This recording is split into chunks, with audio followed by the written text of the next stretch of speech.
प्रदेश के पर्यटन स्थल तो भेड़ाघाट। अब देखो सबसे पहला प्रश्न तो यही आता है कि भेड़ाघाट कहां पर स्थित है। मैंने आपको पहले भी बताया, एग्जाम में इस क्वेश्चन को काफी बार रिपीट किया गया है, तो आप बहुत अच्छे से जानते हैं। जबलपुर, तो लिख लो भेड़ाघाट जो है जबलपुर में स्थित है। अब यहां पर अपन आते हैं कि कौन कौन सी ऐतिहासिक और महत्वपूर्ण बातें हैं। तो देखो यहां पर नर्मदा और बरना नदी का क्या है, संगम। लिख लो, नर्मदा और बरना नदी का संगम स्थित है। 64 योगिनी मंदिर है, तांत्रिकों का मंदिर है, काफी फेमस, यह ध्यान रखना है ना। लिखो बंदर कूदनी, बंदर कूदनी, तिलवारा घाट, तिलवारा घाट। तिलवारा घाट का क्या महत्व मालूम है?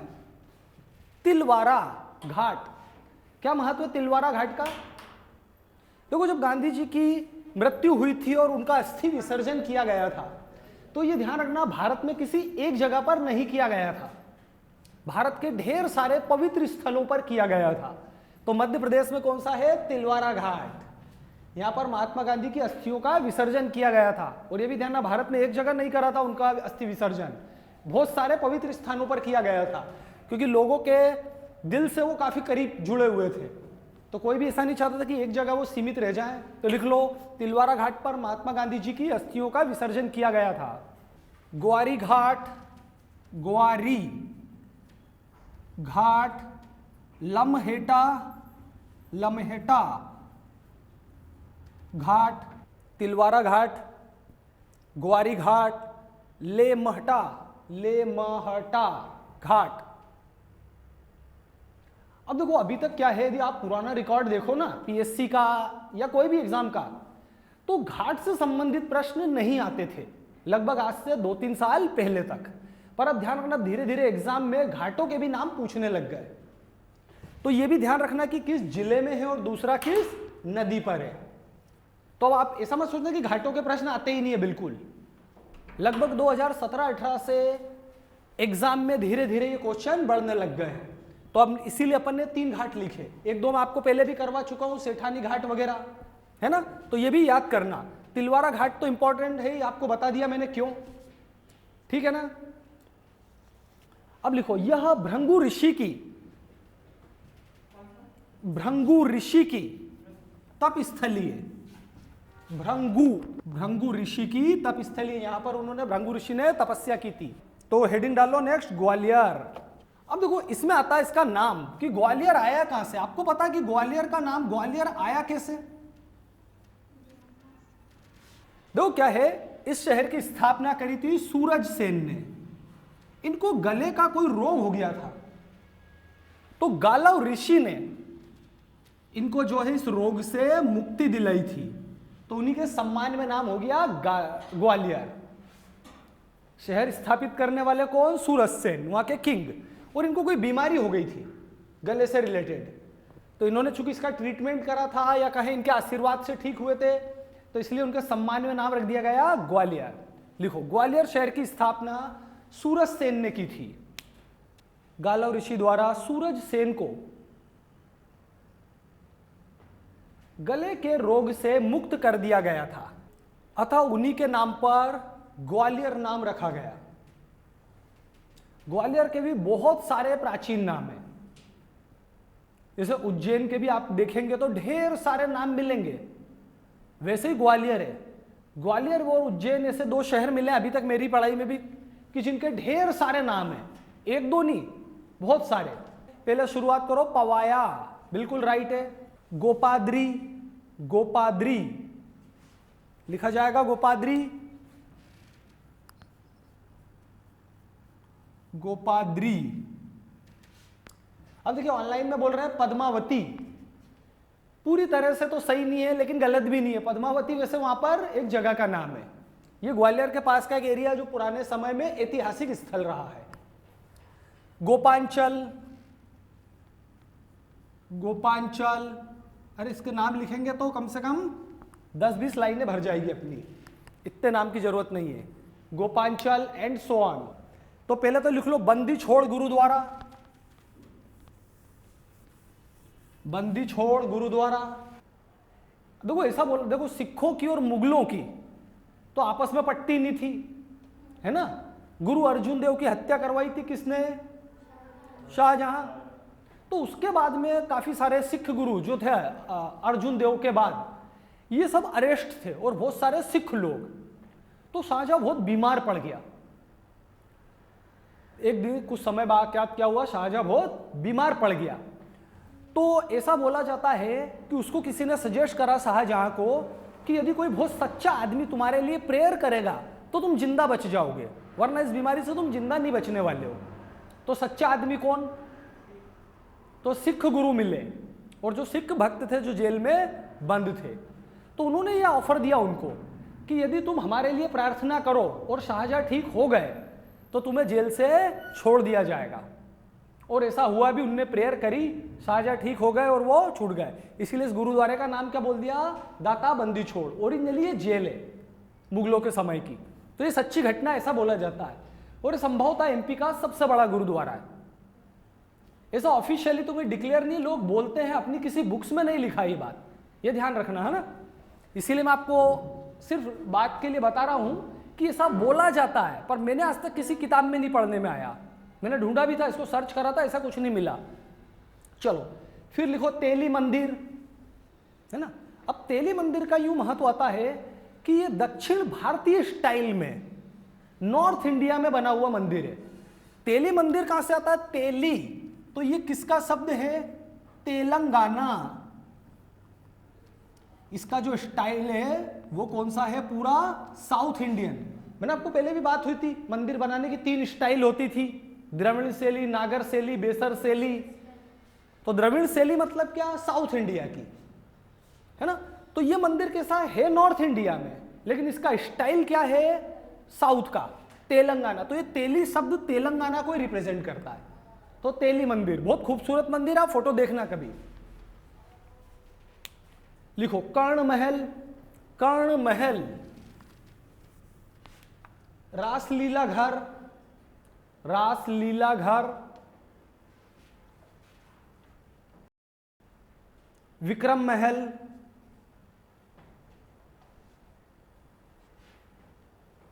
ये नाम पढ़े थे कि नहीं आपने? कर्ण महल, विक्रम महल। इसीलिए अपन, बाकी बहुत सारी चीजें तो आप जानते ही हो, सास बहू मंदिर वगैरह एक्स्ट्रा एंड सो ऑन। तो अपन थोड़ा और लिख लो, एक और सूरज मंदिर। अब यहां तक थोड़ा कुछ नई चीजें हो गई। अब बाकी सब वही पुरानी रिपीट हो जाएगी कि यहां पर जय विलास पैलेस है, गुजरी महल है, मान मंदिर है, ये सब आप जानते थे। चाहो तो लिख लो 2-4 नाम और लिख लो। जय विलास पैलेस, मोहम्मद गोस की समाधि, तानसेन की समाधि, रानी लक्ष्मीबाई की समाधि, झलकारी बाई, नहीं झलकारी बाई की नहीं है,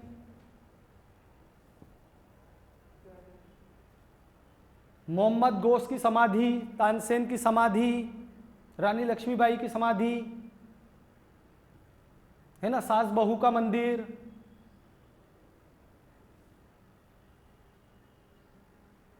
और आपको मैंने बताया था तानसेन का जो मकबरा, इसके ऊपर सबसे बड़ा गुंबद है एमपी का। उसके ऊपर गुंबद बना है, वो क्या है? एमपी का सबसे बड़ा गुंबद है। यहां वैसे आप जाएंगे कभी घूमने फिरने तो बहुत सारी जगह जो आपको घूमने के लायक दिखेगी। यहाँ जैसे अपन बात कर रहे थे गोपांचल, अभी तो वहां पर गोपांचल नाम का एक पर्वत भी है, अभी भी है। तो यहां पर इस पर्वत पे ढेर सारे मंदिर बने हुए हैं, जो कि अलग अलग टाइम पे मुस्लिम शासकों ने उनको खंडित तो कर दिया, पर आज भी बहुत सारे मंदिर काफी कुछ स्थिति, अच्छी स्थिति में हैं। अब खंडित मूर्तियां फिर भी पूजा होती है, मंदिर है वो, क्यों? खंडित मूर्ति की पूजा होती है क्या? जो प्राचीन मूर्तियां होती है ना, उनके खंडित होने के बावजूद भी उनकी पूजा की जा सकती है, उसमें खंडित होने का दोष नहीं लगता है। नई मूर्ति है और यदि वो टूट जाए तो हम उसकी पूजा नहीं कर सकते हैं, पर जो ऐतिहासिक है, प्राचीन है, उसके अंदर खंडित मूर्ति की भी आप पूजा करें कोई दोष नहीं लगेगा, ऐसा रहता है। तो यहां पर इसी के आधार पर ढेर सारे मंदिर है जो आज भी चलते हैं। ये हिंदू और जैन धर्म से संबंधित है। लिखो गोपांचल पर्वत पर बहुत सारे हिंदू एवं जैन मंदिर स्थित है, अलग अलग भगवानों के अलग अलग नाम से है वो सब।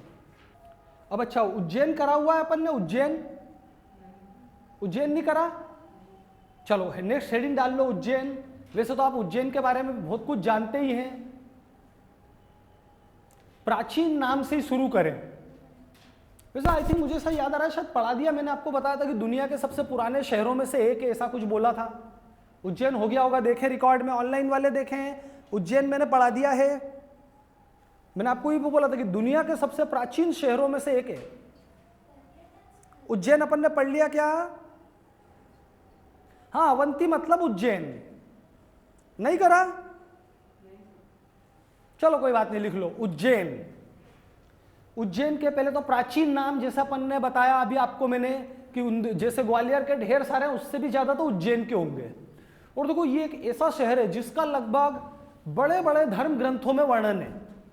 आप पुराण देखेंगे तो वहां पर किसी ना किसी नाम से उज्जैन आपको मिलेगा, चाहे वह अवंती लिखा हो, अवंतिका लिखा हो या कुछ भी, उज्जैनी लिखा हो।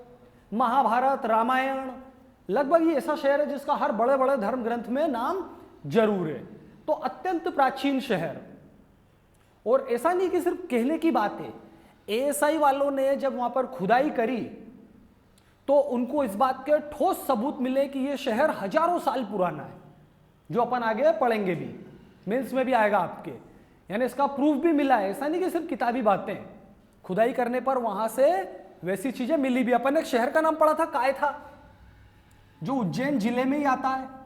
आपको बताया था भरतहरि का जन्म स्थान, हाँ, छोटी सिंध नदी के किनारे। आपको बताया भी था मैंने काय था। तो ये ऐतिहासिक शहर है, बहुत प्राचीन। ये सब कहाँ आता है? उज्जैन, तराना तहसील में आता है, काय था, गांव है छोटा सा। चलो तो उज्जैन लिख लो। लिखो, उज्जैन का वर्णन रामायण, महाभारत आदि धर्म ग्रंथों में मिलता है। लिखो उज्जैन को, उज्जैन के प्राचीन नाम अवंती, अवंतिका, अवंती, अवंतिका, श्री विशाला, श्री विशाला, भोगवती, सार्वभौमनगर, सार्वभौमनगर, भौमनगर इत्यादि है। और भी बहुत सारे नाम है इसके, उज्जैनी वगैरह आपने पढ़े भी होंगे। ठीक है ना? अब अपन चलते हैं कुछ खास खास फैक्ट्स पर। सबसे पहला लिखो जंतर मंतर। जंतर मंतर, थोड़ी सी इसके बारे में एक दो लाइनें जानना जरूरी है। किसने बनाया था और कब बनाया था? दो लाइनें जरूरी है। जय सिंह 1733, 1733 में जंतर मंतर। जय सिंह ही नाम है, जय सिंह लिखो, जय सिंह, बस इतना, द्वितीय नहीं, बस अभी जय सिंह लिखो, फिनिश। 1733 में किसने बनाया था? जय सिंह। डेट याद रखना और बनाने वाले का नाम। हाँ, उज्जैन में जंतर मंतर, हाँ जयपुर में भी है, उन्होंने ही बनवाया। और वो यूपी में मथुरा। देखो ये जंतर मंतर बनवाने का रीजन है प्रॉपर वे में जो सोलर एक्लिप्स, लूनर एक्लिप्स और दूसरे जो प्लेनेट्स हैं इनके मूवमेंट को याद करना। तो बिल्कुल साइंटिफिक बने हुए हैं ये ध्यान रखना है ना। अब आते हैं अपन दूसरा इंपॉर्टेंट, लिखो मंगलनाथ मंदिर। मंगलनाथ मंदिर, हाँ, क्या विशेषता है इसकी बताएं जरा। इसको क्या माना जाता है? पृथ्वी का केंद्र बिंदु। लिखो मंगलनाथ मंदिर को क्या माना जाता है? पृथ्वी का केंद्र बिंदु। अब ऐसी तो कोई जानकारी नहीं है, बहुत प्राचीन है। अब इसमें देखो यहां पर एक लाइन जो बहुत इंपॉर्टेंट आती है मंगलनाथ मंदिर से, कि पृथ्वी का केंद्र है, ये लाइन तो है ही। दूसरी क्या, दुनिया ने या कहें इंसानों ने, मनुष्यों ने सबसे पहली बार ज्योग्राफी को इसी मंगलनाथ मंदिर के आधार पर समझना स्टार्ट करा था। इससे पहले तक दुनिया ज्योग्राफी नहीं जानती थी। मंगलनाथ मंदिर क्या मिला? अर्थ का सेंटर। तो उसी के आधार पर भारतीयों ने दुनिया में सबसे पहले ज्योग्राफी को समझना स्टार्ट करा। तो लिख लो इसमें, इसी मंदिर के आधार पर भारतीयों ने भूगोल को जानना प्रारंभ किया था। अब एक और खास विशेषता आती है, क्या? महाकाल मंदिर। क्या इसकी विशेषता है बताओ? देखो 12 ज्योतिर्लिंग में से, हाँ ठीक है, अपन बात करते हैं। आकांक्षा जी बोल रहे हैं कि एकमात्र दक्षिण मुखी है ना। और इसके अलावा देखो दक्षिण मुखी का ये बोल रहे हैं कि एकमात्र दक्षिण मुखी, ऐसा नहीं, मैंने और भी कहीं पढ़े हैं कि जो शिवलिंग है दक्षिण मुखी। इसका जो बड़ा मेरिट मैं आपको बताना चाह रहा हूं, क्या यहां पर 2 शिवलिंग है, एक नहीं है, और दोनों को संयुक्त रूप से एक बोला जाता है। ये पूरे इंडिया में एकमात्र हो, यह ध्यान रखना कि वास्तव में 2 शिवलिंग है संयुक्त, ज्वाइन करे हुए, और उनको क्या बोला जाता है, एक। ये विशेषता पूरे इंडिया में या कहें पूरे दुनिया में और कहीं नहीं है। दक्षिण मुखी तो काफी सारे बना भी दिए। चलो लिख ही लो, अब लिखो, लिखो यहां स्थित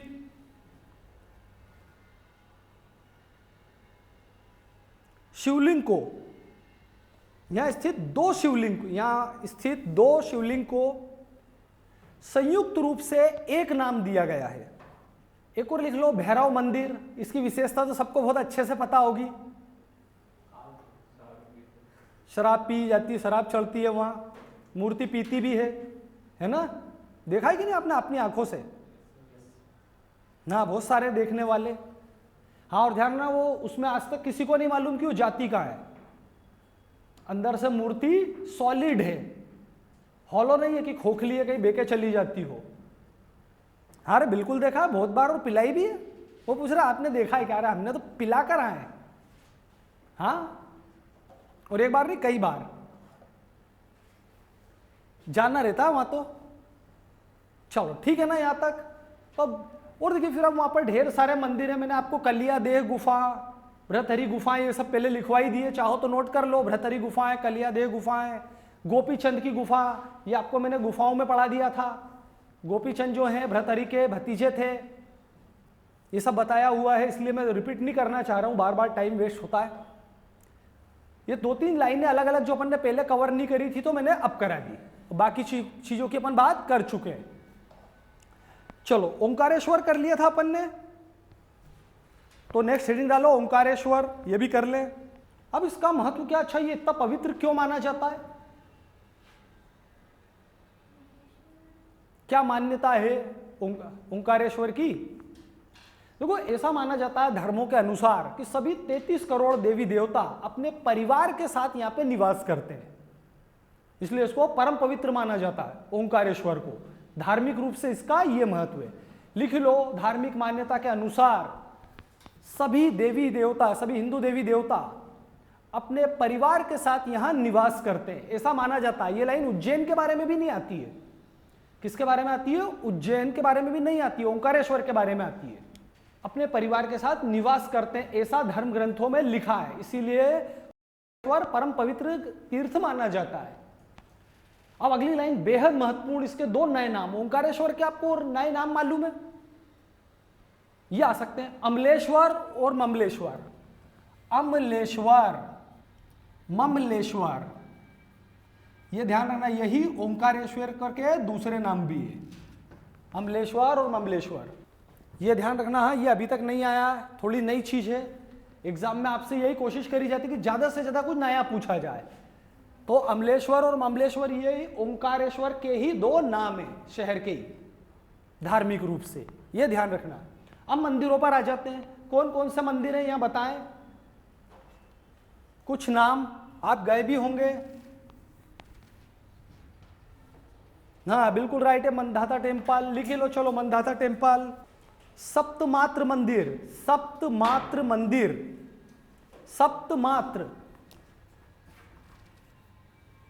सप्तमात्र मंदिर, गढ़काली का मंदिर, यहां पर भी है छोटे मोटे इस नाम से, और भी सब जगह हो सकते हैं। जैसे चित्रगुप्त मंदिर अपन ने पहले बात करी थी, खजुराहो में भी है, ओरछा में भी है। नेक्स्ट लिख लो सोमनाथ मंदिर। अब देखिए सोमनाथ मंदिर और भी जगह है। काजल रानी की गुफा लिख लो, ये वैसे मैं बता चुका हूं। रानी, अब यहां पे कोई संगम होता है, बताएं कौन सी नदियों का संगम है? नर्मदा एंड कावेरी, लिख लो, नर्मदा एंड कावेरी का संगम है।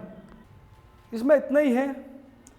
एक और छोटा सा हेडिंग है इसी के पास में, लिखो हनुवंतिया टापू, हनुवंतिया सुना आपने नाम ये? चलिए, बहुत सारे लोगों ने सुना है हनुवंतिया टापू। क्या क्या जानकारी बताएं आप पहले थोड़ा। हाँ, ऐसा तो भी बुक्स में तो नहीं है, चलो ठीक है। चलो और क्या लिख ही लो, छोटी मोटी सी जानकारी है, लिखो। ये खंडवा जिले में स्थित है, इंदिरा सागर बांध के पास। यह खंडवा जिले में इंदिरा सागर बांध के पास स्थित है। अब ये तो हो गई एड्रेस, इसका मेरिट क्या जो एग्जाम में आएगा। पहले अच्छा, ऑनलाइन वालों से मैं जानना चाहूंगा हनुवंतिया टापू का एक दूसरा नाम क्या है जो एग्जाम में बिल्कुल आने जैसा है, बोले जरा। किसी को नहीं मालूम? ऑनलाइन वाले बताएं। और अच्छा, ऑफलाइन वाले बोले। अब मध्य प्रदेश का गौरव, ये लाइन लिख लो, मध्य प्रदेश का गौरव। हनुवंतिया टापू को बोला जाता है मध्य प्रदेश का गौरव। ये लाइन आपकी एग्जाम में बहुत जबरदस्त तरीके से आने जैसी है, काफी पॉसिबिलिटी है। इसीलिए मैंने आपको हनुवंतिया टापू छोटी सी जगह लिखेगी। ये लाइन के कारण इसका वेटेज एग्जाम में बहुत बढ़ जाता है। मध्य प्रदेश का गौरव। अभी कुछ बोलते बोलते इसको गोवा बोल गए थे, नॉट गोवा, गौरव। देखिए, जैसे ये बोल रहे हैं कुछ लोग कि इसको बोलते हैं मध्य प्रदेश का गोवा, है ना। देखिए क्या है, आम पब्लिक का बोलना, न्यूज़पेपर का, टीवी चैनल का बोलना अलग बात है। हमें वो आंसर एग्जाम में या इंटरव्यू में बोलना जो हमारी बुक्स में हो। आप भी ध्यान रखना, हो सकता है कि इसको बोला जाता हो हनुवंतिया टापू को मध्य प्रदेश का गोवा, बट आप एग्जाम में या कभी इंटरव्यू में इस बात का ध्यान रखें कि कम से कम वो अपनी किसी बुक में दिख जाए। बोले पब न्यूज़पेपर वालों ने क्या क्या बोला है उसके आधार पर अपन नहीं बोल सकते, गड़बड़ हो सकती है। तो ये बुक्स के अकॉर्डिंग है। वैसे अच्छा, चलो एक छोटी सी बात और बताता हूं, गोवा का फुल फॉर्म क्या है? किस किस को मालूम है बताओ? ऑफलाइन वालों में, सॉरी ऑनलाइन वालों में गोवा का फुल फॉर्म नहीं मालूम? ऑफलाइन में गर्ल ओशियन अल्कोहल, ये इसका फुल फॉर्म है। लिख लो चाहो तो, अब याद आ गया बोलते बोलते तो मैंने लिखवा दिया, गर्ल ओशियन अल्कोहल। हाँ, अब ये तो है गोवा के बारे में तो राइट है। नहीं, ऑफिशियल नहीं है, पुर्तगालियों ने कभी नाम दिया है, बोला जाता है, पर ये बहुत कॉमन है, दुनिया जानती है, गर्ल ओशियन अल्कोहल। चलो, अब मेरे ख्याल से हनुवंतिया टॉपिक ठीक है। अब आओ चंदेरी।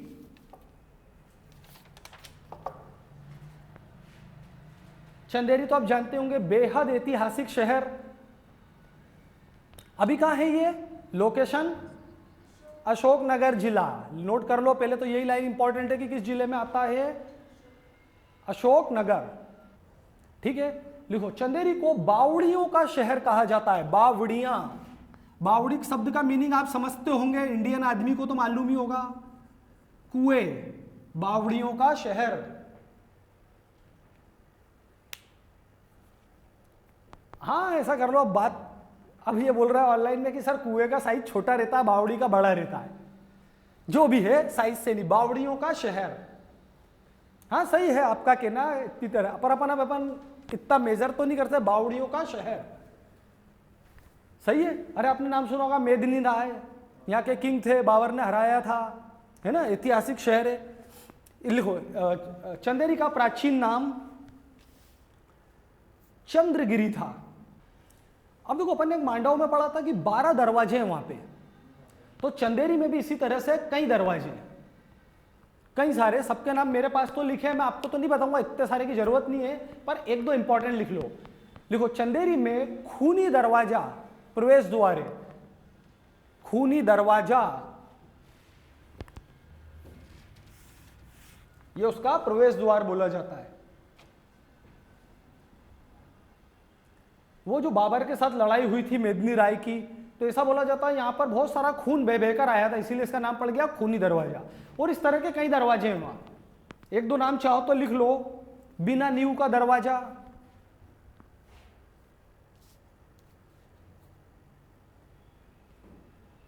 एटसेट्रा इत्यादि। बिना नींव, विदाउट फाउंडेशन, इंग्लिश में क्या हुआ, विदाउट, बिना नींव, बिना मतलब विदाउट, और नींव मतलब फाउंडेशन, नींव, नींव नहीं है तो समझिए ऐसा दरवाजा जिसका बेस नहीं है पर दरवाजा है, ऐसा बोला जाता है। और भी बहुत सारे दरवाजे हैं। अब यहां पर भी ढेर सारे जो हैं ऐतिहासिक जगह, एक दो अपन लिख लेते हैं। लिखो, चंदल मठ, चंदल मठ, जो अपन ने पहले नहीं पढ़े। एक लिख लो ब्रैकेट में, थोबोन जी जैन तीर्थ, थोबोन,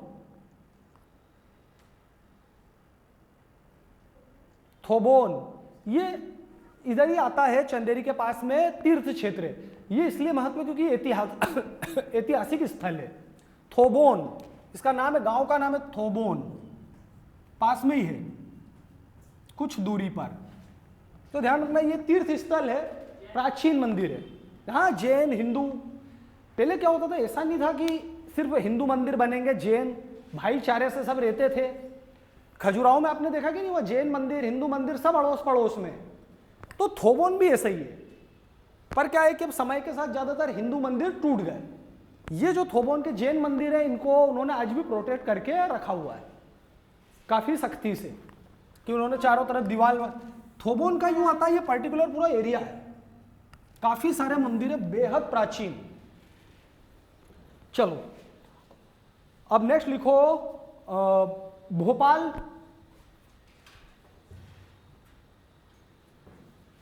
भोपाल नहीं करा अपन ने,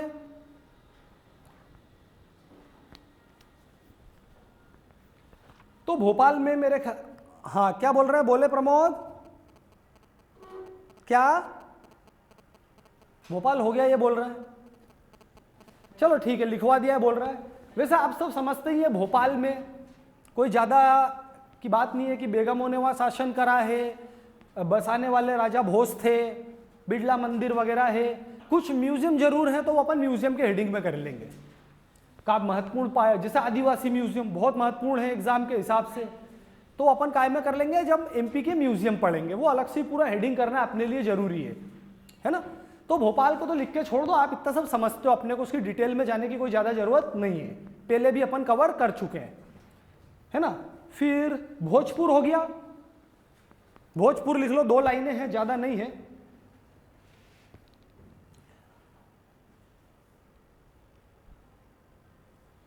कुछ एक 2-4 लाइनें हैं।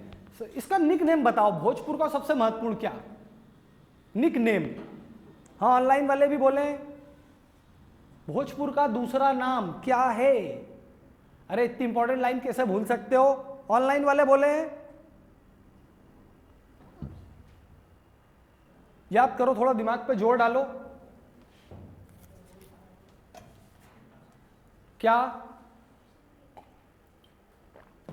लिखो? मध्य प्रदेश का सोमनाथ। अरे यार इतनी इंपॉर्टेंट लाइन कैसे भूल सकते हो तुम लोग? ये तो वैसे ही याद होना चाहिए। मध्य प्रदेश का सोमनाथ, ये मालूम नहीं थी क्या पहले लाइन? किसी को नहीं मालूम थी?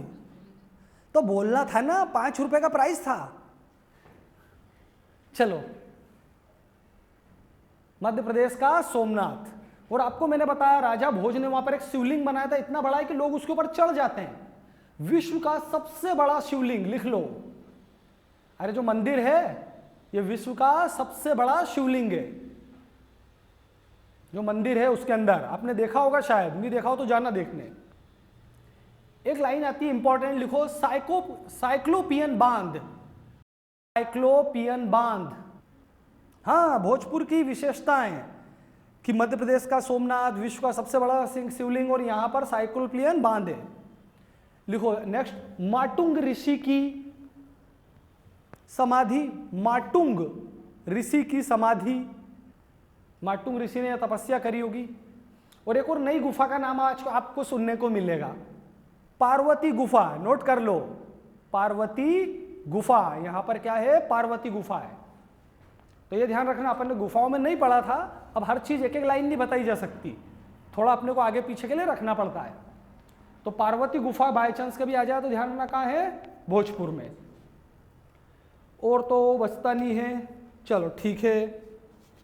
मेहर कर लिया अपन ने, मेहर लिख लो, एक ही लाइन है, लिख लो मेहर किस जिले में आता है? सतना।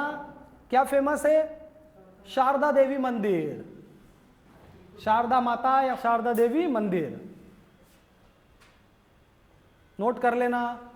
मंदिर का नाम जरूर याद रखना है, शारदा देवी, त्रिकुट पर्वत। अब उसकी जरूरत नहीं है इतना डिटेल थोड़ी, बहुत त्रिकुट पर्वत पर स्थित है। वैसे ओरिजिनली पर्वत कौन सा? पूरा विंध्याचल। हाँ, वो पूरे को बोलने पर अलग अलग पार्ट में अलग अलग नाम दिया। यहां पर क्या कहते हैं? त्रिकुट पर्वत पर शारदा माता। आपसे बस एग्जाम में इतना ही आता है कि शारदा माता मंदिर कहां स्थित है, यही क्वेश्चन पहले आया है, इसीलिए मैंने आपको करवाया है मेहर। पन्ना, एक और लिख लो, 2 ही लाइनें हैं। पन्ना के बारे में कोई बता सकता ऑनलाइन में रहने वाला हो? पन्ना का क्या क्या विशेषताएं? हीरे तो हैं बिल्कुल, और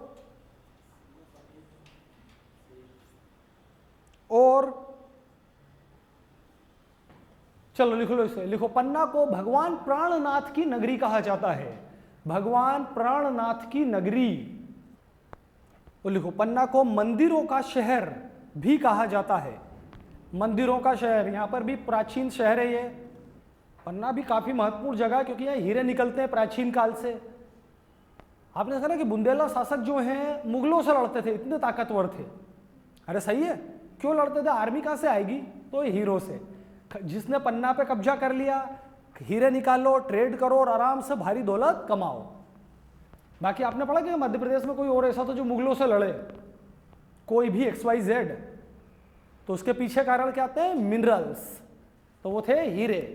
तो ये बुंदेल राजा या इतने पावरफुल इसीलिए बन पाए कि इनके पास हीरे से अब काफी कमाई होती थी। चलो इतनी लाइनें हैं इसमें। अमरकंटक मैंने करा दिया है। एक दो छोटा, हाँ लिखो, एक लिख लो उन। उन कहां है ये?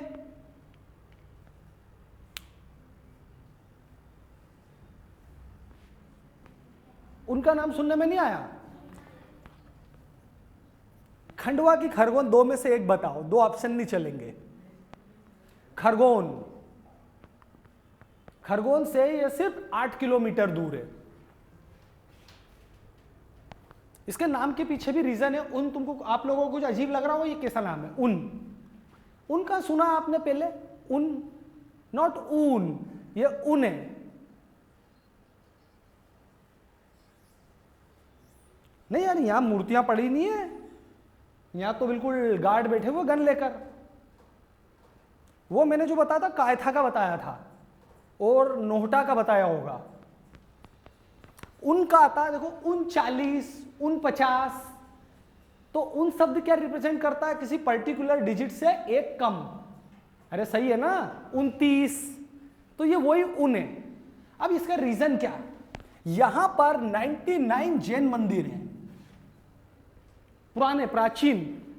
मैं आपको पूरी बात बता रहा हूं। तो ये क्या है? उन हो गया। अरे 49 क्या है? उन है, उन वाली संख्या है ना, तो इसीलिए इस जगह का नाम क्या रखा गया है? उन। यहां पर 99 मंदिर है। वैसे ऐसा बोला जाता है कि अप्रोक्सीमेट 1920 में ये बनाए गए थे, पर ये बात 100% राइट नहीं है। ये ऐतिहासिक मंदिर है, हजारों साल पुराने। हाँ, अपग्रेड होते चले गए, समय के साथ अलग अलग लोग आए, उन्होंने उनमें रिनोवेशन करवा दिया, पर अपनी बुक्स में लिखा हुआ कि 1920 के लगभग अप्रोक्सीमेट 99 मंदिर बनाए गए थे, यानी 100 से एक कम। तो इस जगह का नाम क्या रख दिया गया? उन। ये खरगोन से सिर्फ 8 किलोमीटर दूर है और ये तो पूरा प्रोटेक्टेड एरिया है। लंबी चौड़ी दीवारें बनी है, मंदिर बने हैं बहुत खूबसूरत, ढेर सारी अलमारियों में मूर्तियां रखी है। वैसे मैं इसलिए भी बता रहा हूं, देखो इंडिया की सबसे बड़ी मूर्ति कहां पर है? इंडिया की, अरे अभी तो पड़ी सबसे, सरदार वल्लभ भाई पटेल की मूर्ति, ये तो अभी बनी। यदि अपन इस मूर्ति को छोड़ दें तो इसके पहले कहां थी? इसके पहले नाम आता श्रवणबेलगोला, कर्नाटक में। ये बात दुनिया बोलती है, अपनी किताबें बोलती है, पर उससे भी ज्यादा बड़ी मूर्ति है कहां पर थी? बड़वानी, मध्य प्रदेश, 52 गजा जिसको बोलते हैं ना वहां पर, हाँ 52 गजा। अब वो बुक्स में लिखा ये अलग बात है, पर यहां पर इस उन में भी ढेर सारी बड़ी बड़ी मूर्तियां हैं, कुछ जमीन के अंदर कुछ जमीन के बाहर। हाँ ये ध्यान रखना, इसीलिए मैंने आपको बताया ये भी छोटी मोटी जगह नहीं, बेहद बड़ी बड़ी मूर्तियां हैं यहाँ पे, ढेर सारी, एक दो नहीं। इसीलिए मैं बोला प्राचीन है, ऐसा नहीं कि 100 मंदिर या 99 बने थे, ढेर सारी मूर्तियां यहाँ पर, देखने लायक जगह है। ये मैंने खुद देखा हुआ है, इसलिए मैं आपको इतनी बातें बता पा रहा हूँ, अपनी बुक्स में नहीं लिखा है। चलो तो उन हो गया, क्या लिखा है 1920 के लगभग 99 मंदिरों का निर्माण करवाया गया था। हाँ अच्छा, हाँ बता रहा हूं मैं इसके बारे में भी, लिखो 99 मंदिरों का निर्माण बल्लाल शाह द्वारा कराया गया था, बल्लाल। मैं बता रहा हूं, आपके प्रश्न का जवाब दे रहा हूं, ऑनलाइन वालों का उन तो लिखो। अब उनका ही दूसरा नाम है, जैसा कि ऑनलाइन में बोला था पावागिरी, ध्यान रखना नाम बदला बदला नहीं है, सब प्राचीन नाम है। पावागिरी, ऊन और पावागिरी दोनों एक ही जगह है, ठीक है ना, ध्यान रखना, बदला बदला नहीं है, प्राचीन नाम ही है। उनका से आगे आपको मैंने स्टोरी बता दी, एक ही नाम है, पावागिरी बोले या उन। एक और आता है, लिखो सोनगिरी, ये भी लिखी लो, इसके पीछे ये तो पढ़ा भी है आपने। सोनगिरी की क्या विशेषता है? हाँ दतिया में है, बिल्कुल राइट। और जैन तीर्थ है, ये भी राइट है। और मैं एक और लाइन सुनना चाह रहा हूं आपसे, बोले लघु वृंदावन, इसको क्या बोला जाता है? लघु वृंदावन, इसलिए बहुत महत्वपूर्ण है ये एग्जाम में। ये वैसे मैंने आपको शहरों के उपनाम में कराया हुआ है। लिखो दतिया जिले में स्थित है, यहां पर 108 जैन मंदिर है, पहाड़ पे ढेर सारे, 108, इसे लघु वृंदावन कहा जाता है। एक और फटाफट लिख लो, 52 गजा, अब तो दो दो लाइन वाले ही बचे हैं। 52 गजा कहां पर है? बड़वानी। आपने देखा है कि नहीं ये 52 गजा? जाना, अच्छी जगह है 52 गजा। और लिख लो यहां 72 फीट ऊंची मूर्ति स्थित है।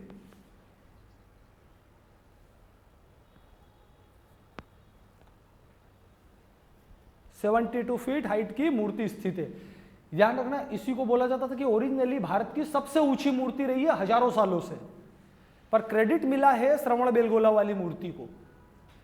ऐसा बोलते हैं, वहां के लोग बोलते हैं कि ये सबसे ऊंची है भारत में, जो श्रवण बेलगोला में है उससे भी ज्यादा ऊंची है, ऐसा बोलते हैं इसको। चलो ठीक है, ये हुआ। लिखो सोहागपुर। सोहागपुर, ये तो आपने सुना ही होगा सोहागपुर का नाम तो।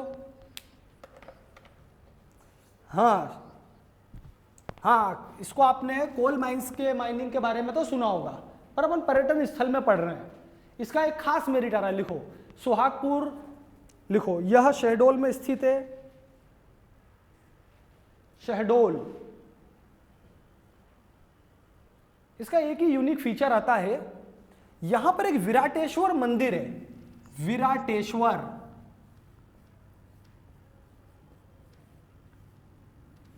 हाँ बोले क्या? अरे वही कोयला माइंस के लिए जो फेमस है, वही सोहागपुर। तो यहां पर विराटेश्वर जो मंदिर है ना, इसका मेरिट क्या, ये स्पेशल क्यों हो जाता है?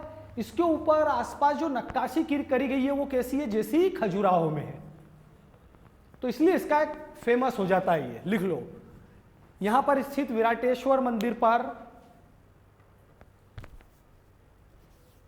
खजुराहो की चित्रकला उत्कीर्ण है। चित्रकला खजुराहो की। खजुराहो के मंदिर आप जानते हैं क्या क्यों फेमस हैं? तो वैसा का वैसा क्या है, विराटेश्वर मंदिर है ये।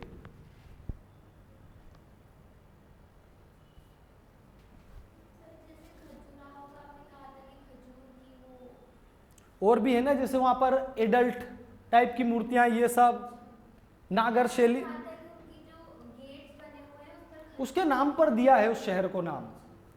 तो विराटेश्वर मंदिर, खजुराहो मंदिरों में क्या है, चारों तरफ एडल्ट मूर्तियां, ऐसा बोला जाता है, वैसी की वैसी विराटेश्वर मंदिर में, इसलिए इसका महत्व बढ़ जाता है। चलो ये तो ठीक है, टाइम हो गया, चलो बहुत है। अब कल अपन छोटा सा ही बचे है 10-5 मिनट का ऐतिहासिक स्थल, नोटा वगैरह XYZ, तो 10-15 मिनट में उसको खत्म कर लेंगे। चलो आज इतना बहुत है, चलो थैंक यू, गुड डे।